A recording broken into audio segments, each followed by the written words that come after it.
Hello everyone, welcome back to my channel.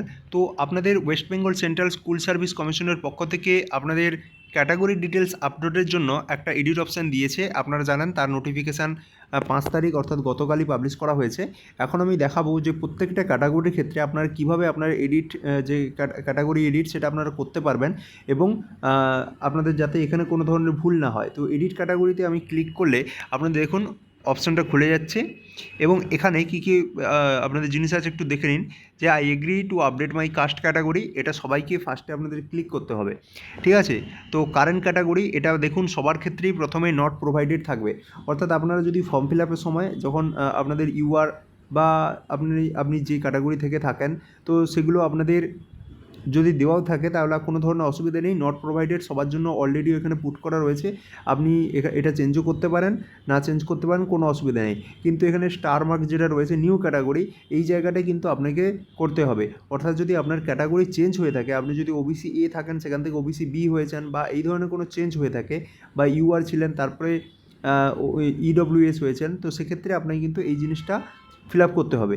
আর দেখুন এবার আপনারা যদি জেনারেল ক্যাটাগরি থেকে হয়ে থাকেন তো এখানে সিলেক্ট ক্যাটাগরিতে ক্লিক করবেন। ক্লিক করে দেখুন এখানে কতগুলো আপনাদের কাস্ট আসছে, সেটা জেনারেল, এসসি, এসটি, তারপরে এসসি এবং তাদের এবার ফিজিক্যাল হ্যান্ডিক্যাপের মধ্যে ভাগ রয়েছে ওবিসি এ, ওবিসি বি এবং ইডব্লিউএস। এখানে দেখুন জেনারেল যদি আমি সিলেক্ট করি তাহলে কিন্তু ডাইরেক্ট আপনাদের সাবমিট অপশান আসছে, কোনো ধরনের আর কোনো অপশান আসছে না। এখানে যদি আপনি ক্লিক করেন তাহলে কিন্তু এটা আপনাদের সাবমিট হয়ে যাবে। জেনারেল বাদে যদি আমি এসসি সিলেক্ট করি তাহলে দেখুন এখানে সার্টিফিকেট নাম্বার চলে আসছে, অর্থাৎ এসসির জন্য শুধুমাত্র ক্যাটাগরি সিলেক্ট করলে হবে না, তাকে সার্টিফিকেট নাম্বারও দিতে হবে। সেম রকমভাবে আমি যদি এসটিও সিলেক্ট করি তাকে সার্টিফিকেট নাম্বার দিতে হবে। এছাড়া আদার্স আপনাদের ফিজিক্যালি হ্যান্ডিক্যাপড বা এসসির মধ্যে যে আপনাদের এই ফিজিক্যালি হ্যান্ডিক্যাপ ক্যাটাগরি করা রয়েছে তো তারা সবাইকেই কিন্তু সার্টিফিকেট নাম্বার এখানে পুট করতে হবে।